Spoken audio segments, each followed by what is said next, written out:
Bismillahirrahmanirrahim.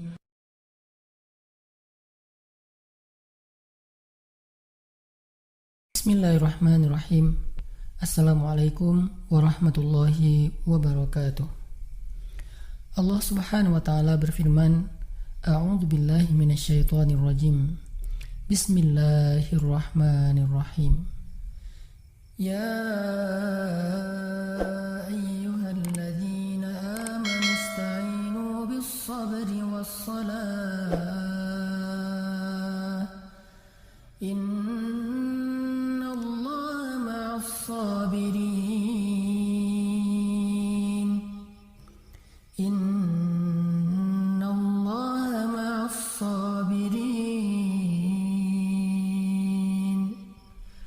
Wahai orang-orang yang beriman, mintalah pertolongan dengan sabar dan sholat.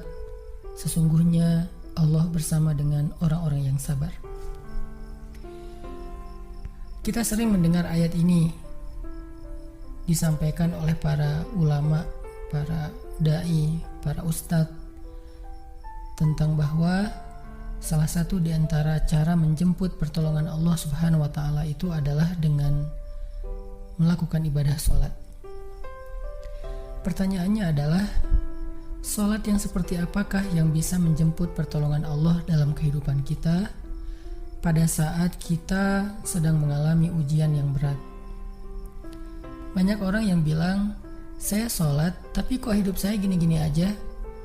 Banyak orang yang bilang, saya udah sholat tetapi kok doa saya belum diijabah. Saya udah sholat tapi kok masalah saya masih belum selesai. Saya udah sholat tetapi kok musibah saya terus beruntun, tidak pernah berhenti. Saya udah sholat tapi kok musibah terus terjadi dalam hidup saya. Sehingga teman-teman yang dirahmati Allah, kita perlu belajar sholat yang seperti apa yang bisa menjemput pertolongan Allah Subhanahu wa taala secara ajaib. Mari kita renungkan sebuah kisah yang pernah disampaikan oleh sahabat Anas bin Malik radhiyallahu an, bahwa dahulu di masa Nabi ada seorang laki-laki di kota Madinah yang melakukan perjalanan antara Syam ke Madinah untuk berdagang. Di tengah perjalanan, laki-laki ini dirampok oleh para perampok. Dia diberhentikan oleh seorang laki-laki, kemudian hartanya diambil, lalu setelahnya laki-laki itu menghunuskan pedang kepada orang ini. Pedagang ini mengatakan, wahai fulan, jika engkau menginginkan hartaku, ambillah, tapi biarkanlah aku melanjutkan perjalanan. Perampok itu mengatakan, adapun harta itu sudah menjadi milikku. Sekarang aku menginginkanmu, aku ingin membunuhmu. Merasa tidak punya pilihan, akhirnya pedagang ini mengatakan, wahai fulan, jika engkau ingin menyakitiku, membunuhku, maka lakukanlah. Tetapi sebelumnya berilah aku kesempatan untuk melaksanakan sholat 2 rakaat. Lalu perampok ini mengatakan, ya sudah, kalau begitu sholatlah, aku akan berikan engkau waktu sebentar. Maka pedagang ini pun mendirikan sholat dengan sholat yang sangat khusyuk. Di dalam sholat, laki-laki ini setelah membaca Al-Fatihah, dia membaca sebuah ayat di dalam surat An-Naml ayat 62. Apa ayatnya? Dia membaca kalimat, Amman yujibul muttarra idza da'ah. Amman yujibul muttarra idza da'ah wa yakshifus su'a wa yaj'alukum khulafa'al ard. A ilahum ma'allah. A ilahum ma'allah. Qalilan ma tadhakkarun. Bukankah dialah Allah yang memperkenankan doa orang yang dalam kesulitan apabila dia berdoa kepadanya, dan menghilangkan kesusahan dan menjadikan kalian sebagai khalifah di muka bumi? Apakah di samping Allah ada Tuhan lain yang patut disembah atau dimintai pertolongan? Sedikit sekali dari nikmat Allah yang kalian ingat. Shadaqallahul azim. Teman-teman yang dirahmati Allah Subhanahu wa taala, inilah ayat yang dibaca oleh pedagang tadi ketika dia sholat 2 rakaat. Dia membaca kalimat ini dengan penuh penghayatan dan perenungan. Dia mentadabburi ayat ini. Amman yujibul muttarra idza da'ah wa yakshifus su'. Bukankah dialah Allah yang memperkenankan doa orang-orang yang dalam kesulitan dan menghilangkan kesusahan? Dia menghayati ayat ini. Dia mentadabburi ayat ini, sehingga muncullah rasa yakin di hatinya bahwa harapannya saat ini satu-satunya adalah Allah yang yujibul muttar. Dia dalam kondisi muttar, dalam kondisi kesulitan, dalam kondisi terancam. Muttar itu bisa bermakna terancam, kesulitan, kesusahan, dan berbagai macam makna dari ketidakberdayaan. Siapa yang yujibul muttar? Siapa yang akan memperkenankan doa orang yang tidak berdaya selain Allah? Wa yakshifus su', dan menghilangkan kesusahannya selain Allah? Maka mulai muncullah rasa yakin di dalam hati laki-laki ini setelah membaca ayat tersebut. Setelah selesai dia lakukan sholat, kemudian dia mengangkat kedua tangannya. Dia berdoa kepada Allah dengan menyebut nama-nama Allah yang mulia. Ya Rabbi, wahai Tuhan yang maha pengasih, wahai Tuhan yang maha penyayang, wahai Tuhan yang memiliki arasy yang mulia, wahai Tuhan yang menampakkan makhluk, wahai Tuhan yang maha mengembalikan, wahai Tuhan yang maha melaksanakan apa yang Dia kehendaki. Aku mohon dengan cahayamu yang memenuhi sudut-sudut arasy-Mu.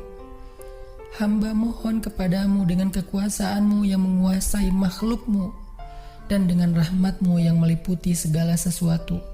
Tidak ada Tuhan yang berhak disembah selain Engkau, ya Allah. Wahai Tuhan yang maha penolong, tolonglah aku.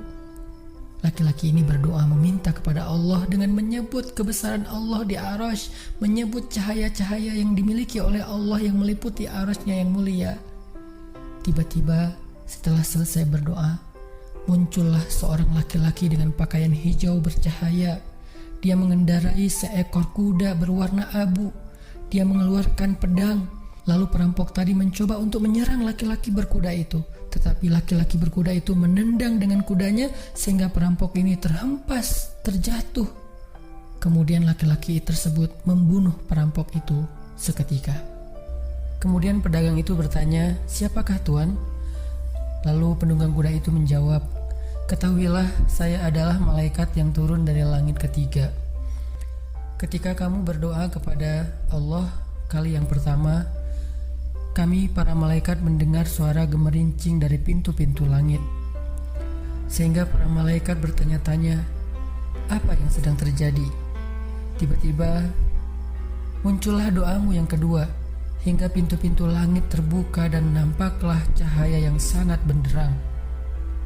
Dan di doamu yang ketiga, datanglah malaikat Jibril kepada kami seraya berseru, siapakah di antara kalian wahai para malaikat yang mau menolong hamba Allah itu? Lalu aku memohon kepada Allah agar Ia mengizinkanku melaksanakan tugas ini. Wahai hamba Allah, ketahuilah, barang siapa yang berdoa dengan doa yang engkau baca tadi ketika dalam kesedihan, penderitaan, dan dalam keadaan sedang susah, maka Allah akan melepaskannya dari kesedihan dan akan menolongnya." Teman-teman yang dirahmati Allah Subhanahu wa taala, itulah salah satu kisah tentang keajaiban sholat seorang pedagang yang dengan sholat itu Allah Subhanahu wa taala mendatangkan pertolongan yang luar biasa dalam masalahnya. Pertanyaannya adalah, apa rahasia sholat pedagang itu sehingga Allah mendatangkan malaikat khusus yang menunggang kuda berwarna abu, lalu malaikat ini membunuh perampok yang ingin mencelakai pedagang itu? Salah satu rahasia dari sholat pedagang itu, kata para ulama, adalah dia melakukan ibadah sholat dengan ihsan. Seperti yang dikatakan Nabi tentang bab ihsan, an ta'budallah ka'annaka tarah fa in lam takun tarah fa innahu yarak. Ketika engkau beribadah kepada Allah, seolah-olah engkau melihat Allah. Jika engkau tidak bisa melihat Allah, maka yakinlah Allah melihatmu. Di sini Nabi mengajarkan kepada kita tentang sholat yang terkoneksi langsung dengan Allah Subhanahu wa Ta'ala. Terkoneksi dalam yakin dan iman sampai seolah-olah kita melihat Allah. Artinya ketika kita bisa sholat seolah-olah kita melihat Allah, lalu dengan kondisi seperti itu kita meminta pertolongan Allah dengan penuh keyakinan, itulah sholat yang mendatangkan pertolongan Allah. Atau kalau kita nggak bisa membayangkan bahwa kita melihat Allah karena itu memang sulit, maka yakinlah Allah melihat kita dan itu pasti. Artinya bahwa Allah itu pasti mendengar kita, melihat kita dan sedang menunggu apa yang kita butuhkan. Maka orang yang bisa melakukan sholat dalam keadaan benar-benar seperti sedang bertemu dengan Allah, lalu dia meminta pertolongan Allah Subhanahu wa Ta'ala seperti pedagang tadi, maka sholatnya itulah yang disebut di dalam Al-Quran wasta'inu bis sabri was sholah, sholat yang bisa mendatangkan pertolongan Allah Subhanahu wa Ta'ala. Semakin sering kita melakukan sholat dengan ihsan, benar-benar seperti bertemu dengan Allah Subhanahu wa Ta'ala. Kalau kita nggak bisa ngerasain bagaimana cara menghayati kita melihat Allah, yakinlah Allah melihat kita. Dan kalau kita bisa mendawamkan ini dalam sholat 5 waktu dan dalam sholat-sholat sunnah kita yang lain, terutama sholat tahajud, maka insya Allah sholat kita sudah menjadi jalan keajaiban dalam kehidupan kita. Barakallahu.